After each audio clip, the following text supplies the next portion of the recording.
क्या हाल चाल? बढ़िया। और सब चलिए, पिछले एक्सरसाइज में हम लोग वीडियो में एक्सरसाइज 4.3 कर चुके थे। उसके बाद नेचर ऑफ रूट के बारे में पढ़े थे। अब आज आपका क्वाड्रेटिक इक्वेशन एनसीईआरटी से खत्म हो जाएगा। जो बचेगा उसके बाद आगे सवाल का कुछ जो बढ़िया क्वेश्चन होगा हम आपको करवा देंगे, ठीक है। चलिए पहले इस क्वेश्चन को करने का कोशिश कीजिएगा खुद से, ये ना कि पहले स्टार्ट कर दे वीडियो और देखना चालू नहीं। पहले खुद से कोशिश कीजिए, उसके बाद जब समझ में नहीं आए तो सोल्व कीजिएगा। चलिए सोल्व करते हैं। जो पहला क्वेश्चन है अपने सामने बुक रखिएगा, ठीक है। चलिए जो पहला क्वेश्चन है वो कह रहा है कि 2x² plus kx plus 3 is equal to 0 दिया हुआ है, ठीक है। यानी कि इन दोनों इक्वेशन में इक्वल रूट दिया हुआ है, यानी इसका जो रूट है इक्वल है और आपको k का वैल्यू निकालना है, ठीक है। तो पहला क्वेश्चन है, तो आप सब जानते हैं कि इक्वल रूट कब होता है।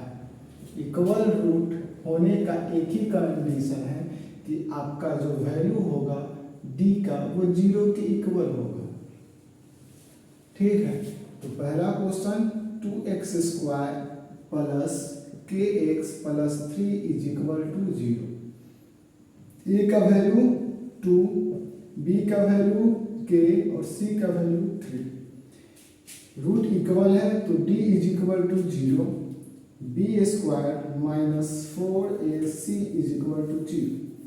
b का वैल्यू k है, k² माइनस 4, a का वैल्यू 2 और c का वैल्यू 3 इज इक्वल टू 0। तो k² माइनस 4 दूनी 8 24 इज इक्वल टू 0। तो k² इज इक्वल टू आपका आ जाएगा 24, ठीक है। बात को समझे। d आपका 0 है, a का वैल्यू 2, b का वैल्यू k और c का value 3। d is equal to 0 यानी b² माइनस 4ac 0 के बराबर आएगा। b का वैल्यू k है, k² माइनस 4 गुने 2 गुने 3 ये 24 हो जाएगा।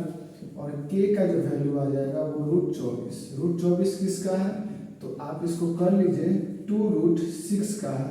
तो आपका जो वैल्यू आएगा दो बार में आएगा, यानी एक प्लस 2√6 और एक माइनस 2√6 आएगा। यानी कि आपका जो रूट है वो ये है, यानी k का जो वैल्यू होगा वो 2√6 होगा। बात को समझ गए। ये हो गया आपका सवाल का जवाब। तो पहला क्वेश्चन आपका सोल्व हो चुका है। दूसरा क्वेश्चन है उसको भी सोल्व कर लेते हैं, नोट डाउन इसको कर लीजिएगा। चलिए इसको मिटाते हैं और स्टार्ट करते हैं। सेकेंड क्वेश्चन भी वही कह रहा है। देखिए सेकेंड क्वेश्चन क्या कह रहा है कि x minus 2 plus 6 is equal to 0। तो सबसे पहले आपको इसको जनरल फॉर्म जो होता है क्वाड्रेटिक इक्वेशन का उस रूप में आपको लाना है, क्योंकि उस रूप में नहीं है। जनरल फॉर्म क्या होता है, जो जनरल फॉर्म होता है वो होता है ax² plus bx plus c is equal to 0। यहाँ आपको कहीं नजर आ रहा है x का पावर 2 नहीं, तो आपको इसको करना पड़ेगा। इसको इससे मल्टीप्लाई फिर इससे, यानी kx² minus 2kx plus 6 is equal to 0। अब आ गया a का वैल्यू k, b का वैल्यू माइनस 2k और c का वैल्यू 6। करना क्या है, d इज इक्वल टू 0 करना है, कर देते हैं। यानी b² minus 4ac is equal to 0। तो आपका b² हो जाएगा 4ac के बराबर। b है माइनस 2k² और 4 गुने k और गुने 6, ये हो जाएगा 4k² और ये हो जाएगा 24k। कट जाएगा 6 बार में और k कट जाएगा, बच जाएगा k का वैल्यू जाएगा वो आपका 6 रहेगा, ठीक है। आपके सामने जो वैल्यू है वो आ गया, k का जो वैल्यू हुआ वो क्या आया 6 आया, ठीक है। यानी अब इसमें आपका जो k का वैल्यू था वो 2√6 था और इसमें जो k का वैल्यू आपका आया है वो आया है 6। सोल्व हो गया आपका सवाल। क्वेश्चन ये था दूसरा नंबर, फर्स्ट और सेकंड दूसरा का हमने सोल्व कर लिया है। ठीक है, चलिए इसको नोट डाउन कर लीजिए। इसके बाद हम लोग थर्ड नंबर क्वेश्चन पर चलते हैं। चलिए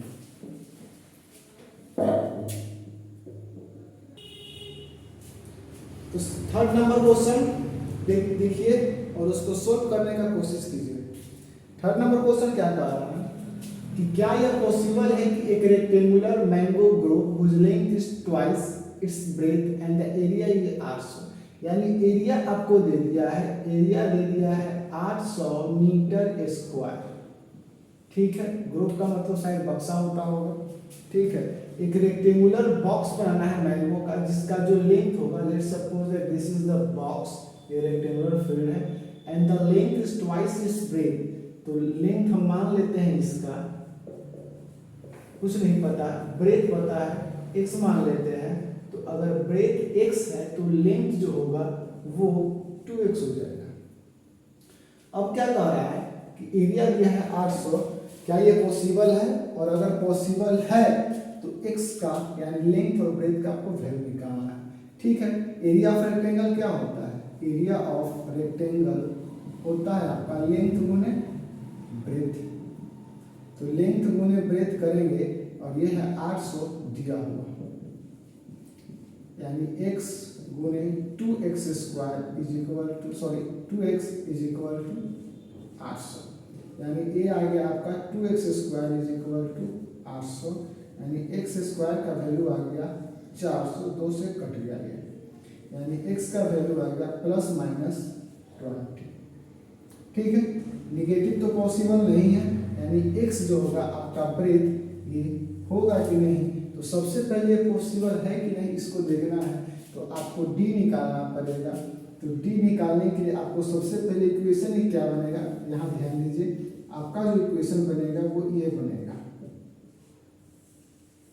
ठीक है, और यहाँ a का जो वैल्यू आया है वो आया है आपका 1, b है 0 और c का वैल्यू है -400। ठीक है, तो d निकालते हैं, d का क्या होता है, b स्क्वायर -4a और c यानी -400। तो ये आ गया आपका 1600 प्लस में, यानी d का वैल्यू 0 से बड़ा हो रहा है। तो 0 से जब बड़ा होता था तो रियल रूट होता है और अनइक्वल होता है। ठीक है, तो ये पॉसिबल है, हेंस इट इज पॉसिबल।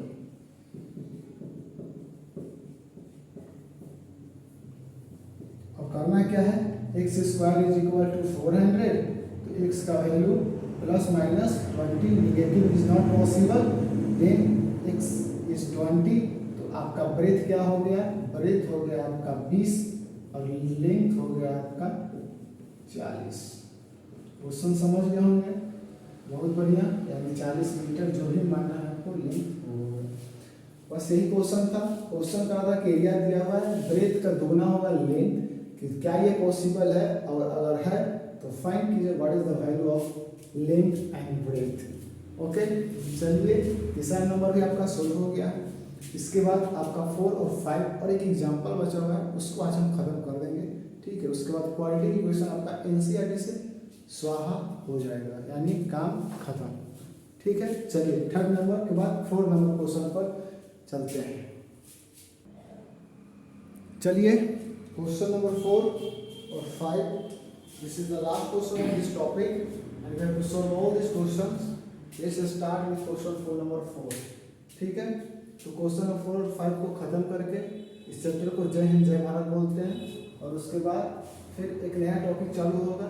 इसके बाद पहले आधे साल वाला कुछ बढ़िया बढ़िया क्वेश्चन को हम लोग सोल्व करने का कोशिश करेंगे, जो एग्जाम ओरिएंटेड पढ़ाई होगा। ठीक है, चलिए तो 4 नंबर क्वेश्चन देखते हैं।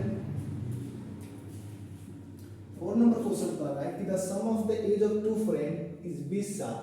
ठीक है, मान लेते हैं कि 2 दोस्त था, एक का नाम था राम और एक का था Gita.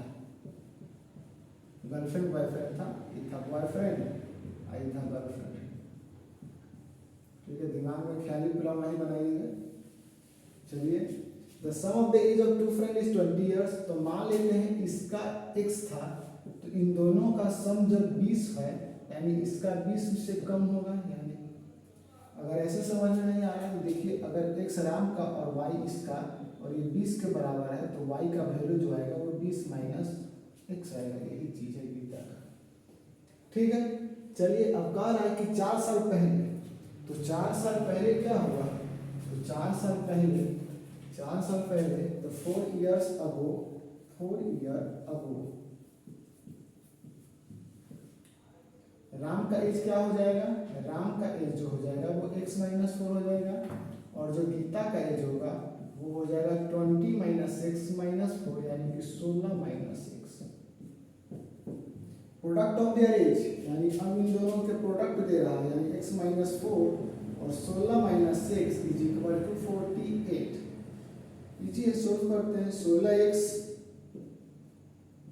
Minus x square minus 64 और plus 4x is equal to 48। ये आ जाएगा 16 4 20x minus x square minus 64 is equal to 48।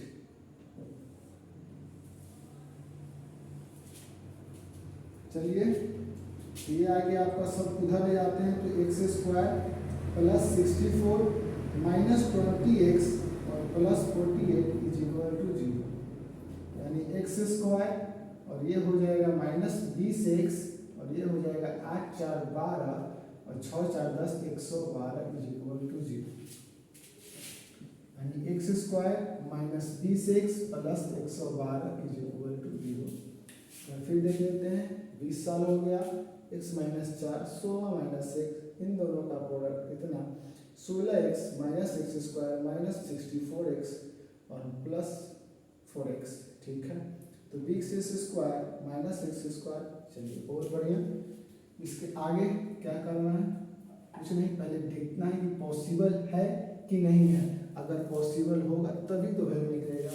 तो d निकालते हैं, तो माइनस b का 4 स्क्वायर माइनस 4a और 100c, कितना आ गया 400, और ये आ जाएगा आपका 4 दूनी 8 और 2 4 4 यानी कि माइनस 48। तो ये तो 0 से छोटा हो रहा है, यानी कि वैल्यू इज नॉट पॉसिबल, यानी it is not possible, value is not possible, यानी इसका कोई भी सॉल्यूशन नहीं होने वाला है। सीधा सा बात है कि इसका कुछ भी वैल्यू पॉसिबल नहीं है। ठीक है, तो चलिए यही था क्वेश्चन। 4 नंबर भी आपका अब खत्म हो चुका है। बस प्रैक्टिस करते रहिएगा और कुछ करना नहीं, इसको नोट डाउन कर लीजिए। अगर नहीं बना, अगर बन गया तो बहुत बढ़िया, इससे अच्छा खुशखबरी कुछ नहीं हो सकता है। चलिए मिटाते हैं।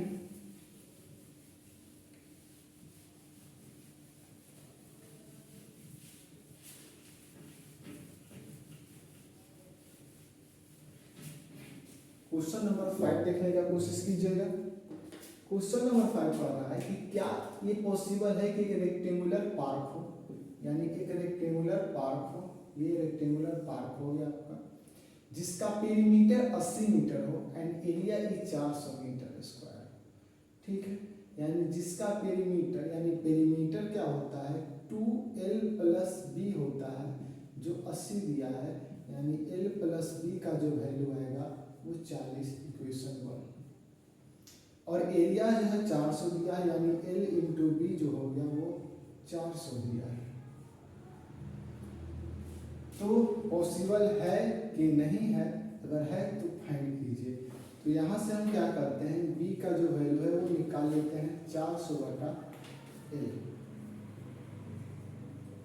और इसको हम इसमें डाल देते हैं, यानी l plus 400/l is equal to 40। LCM लेंगे तो आ जाएगा l square plus 400/l is equal to 40, l square plus 400 और ये आ जाएगा 40l, and l square plus 400 minus 40l is equal to 0। यानी आपके सामने a का वैल्यू 1, b का वैल्यू -40 और c का वैल्यू 400 आया है। d निकालते हैं, b square minus 4ac, d निकालेंगे तो क्या आ जाएगा, b का वैल्यू है -40 का स्क्वायर माइनस 4 ए और सी इतना, ये हो जाएगा 1600 और ये भी हो जाएगा 1600, यानी कि डी 0 के बराबर आ जाएगा। यानी जब डी 0 के बराबर हो जाता है तो उसका रूट रियल एंड इक्वल हो जाता है। ठीक है, यहाँ रूट जो हो जाएगा वो होगा रियल एंड इक्वल हो जाएगा। यानी अब क्या होगा, हमने आपको बताया था कि जब डायरेक्ट ऐसा रहे तो उस समय वैल्यू तो पॉसिबल होगा, वैल्यू इज पॉसिबल। ठीक है, और वहाँ जो रूट का जो वैल्यू होता था वो क्या निकलता था, जैसे एल निकालना है तो डायरेक्ट बताया था कि -b/2 ही उसका फॉर्मूला होगा। तो एल जो हो जाएगा वो एल का जो वैल्यू आ जाएगा -b, यानी कि -40/2 गुणे a, यानी कि 40/2 यानी 20, यानी जो आपका लेंथ होगा वो हो जाएगा 20 और जो ब्रेथ होगा वो हो जाएगा 400 यानी इक्वेशन 2 में देख लेते हैं। तो इक्वेशन 2 क्या कह रहा है, यानी जो ब्रेथ होगा वो हो जाएगा 400/L, यानी कि 400/20, यानी कि ये आपका आ जाएगा 20, यानी लेंथ भी 20 और ब्रेथ भी 20। तो आपके सामने सारा चीज निकल गया। देखिए 20 + 20 40 और 20 + 40 40 इज वेरीफाइड। ठीक है, तो ये भी क्वेश्चन सॉल्व हो गया है। अब बच गया है एक एग्जाम्पल, उसको लगे सॉल्व कर लेते हैं। वो बहुत अच्छा एग्जाम्पल है, तो इसको अगर नोट करना है तो नोट कर लीजिए, और अगर बना लिए हैं तो बहुत शानदार काम किया है, और नहीं बना है तो बहुत बढ़िया काम किया है, उससे भी बढ़िया। चलिए तो इसको अब हम लोग मिटाते हैं और नेक्स्ट एग्जाम्पल की तरफ बढ़ते हैं। चलिए ठीक है, एग्जाम्पल नंबर 16 पेज नंबर 89 का ये क्वेश्चन है। क्वेश्चन अगर आपके सामने बुक है तो बढ़िया, नहीं तो स्क्रीन पर देखिएगा कि कह रहा है कि एक सर्कुलर फील्ड है और यहाँ पर एक पोल को गाड़ा है। ठीक है, जिसका डायमीटर इस सर्कल का 13 मीटर है, यानी डायमीटर जो आपका दिया है वो आपका दिया है 13 मीटर। आगे कह रहा है कि इस तरह से कि the difference of its distance from to diameter point, यानी ए और बी जो है वो आपका गेट है। ठीक है, जिसके अंतर जो है वो क्या रहा है 7 मीटर, यानी इन दोनों के गेट का जो अंतर है वो है 7 मीटर। यानी मान लेते हैं कि ये x होगा तो ये x + 7 होगा। अंतर करने का मतलब अगर 7 है तो ये 14 होगा, ये 20 है तो ये 27 होगा। 7 ज़्यादा या कम होना चाहिए। तो क्या ये पॉसिबल है, और है तो वैल्यू निकालिए। तो बस इजी है, करना कुछ नहीं है, इसको सोल्व करिए। यहाँ पर आप जानते हैं सर्कल में पढ़े होंगे कि जब भी कभी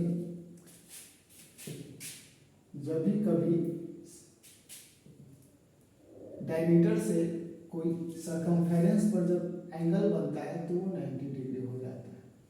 ठीक है, यानी सेमी सर्कल हो जाता है, सेमी सर्कल में 90 डिग्री होता है। तो ए बी पी जो है, यानी कि triangle A B P is a right angle triangle, right angle triangle. तो अब आप जानते हैं कि परपेंडिकुलर का स्क्वायर यानी बीपी का स्क्वायर प्लस एपी का square is equal to AB का स्क्वायर। तो बीपी दिया हुआ है x + 7 का स्क्वायर प्लस x का स्क्वायर इज इक्वल टू 13 का स्क्वायर, यानी x² + 49 plus 14x plus x² is equal to 169। यह आ जाएगा 2x² प्लस 14x प्लस 49, और इसको इधर ले आते हैं 169 इज इक्वल टू 0। तो 2x² प्लस 14x और प्लस माइनस 0, और ये 4 2 6 120। अब बोल रहा है यहाँ से भी और होगा, 2 कॉमन निकाल सकते हैं, x² plus 7x minus 60 is equal to 0। ये 2 इधर चला जाएगा तो 0 हो जाएगा, तो आ जाएगा x² plus 7x minus 60 is equal to 0।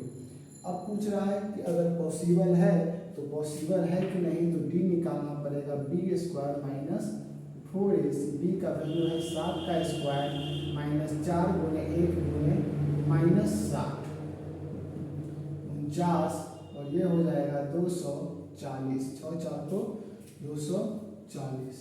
ठीक है, तो अब आप ही बताइए कि क्या ये पॉसिबल है कि नहीं है, और अगर नहीं पॉसिबल है और अगर पॉसिबल है तो आप इसका सॉल्यूशन कमेंट में हमको करके बताइएगा। ठीक है, ये आपके लिए होमवर्क रहा और आप इसको सोल्व करने की कोशिश कीजिएगा, क्योंकि मैक्सिमम क्वेश्चन हमने सोल्व किया है। बचा हुआ एक भी क्वेश्चन आप कोशिश कीजिएगा घर पे, हालांकि सॉल्यूशन तो बुक में है ही, देख लीजिएगा, कंसेप्ट आपका डेवलप हो चुका है और यहाँ से आपका क्वाड्रेटिक इक्वेशन टॉपिक जो है पूरी तरह से खत्म हो चुका है। अगर आपने पीछे वाला वीडियो नहीं देखा है तो उसको जाके शुरू से देख लीजिएगा, कंप्लीट प्लेलिस्ट हमारे चैनल पर अवेलेबल है। ठीक है, और इसके बाद अब जो लोगों का डिमांड रहेगा या जो सेकेंड सेमेस्टर यानी सीबीएसई के जो सेकेंड टर्म के लिए आपके स्कूल के लिए इम्पोर्टेंट होगा, उस टॉपिक को चालू किया जाएगा, वो भी कंटिन्यू, और आपको 4 महीने के अंदर पूरा सिलेबस खत्म कर दिया जाएगा एनसीईआरटी का और आरएस वाला का कुछ बढ़िया बढ़िया कोर्स। अगर हमारा पढ़ाया हुआ आपको समझ में आ रहा है तो बहुत बढ़िया, नहीं समझ में आ रहा है तो फिर से इस वीडियो को देखिए, समझ में आ जाएगा। भागने का चोरकटई का काम मत कीजिएगा। ठीक है, चोरकटई वाला काम नहीं कीजिएगा, पढ़ना है तो बस पढ़ना है, कोई दूसरा उपाय नहीं है, क्योंकि 10वां एग्जाम आपके मम्मी पापा को नहीं देना है, आपको देना है। ठीक है, तो चलिए, जय हिंद, जय भारत, मिलते हैं अगले वीडियो में।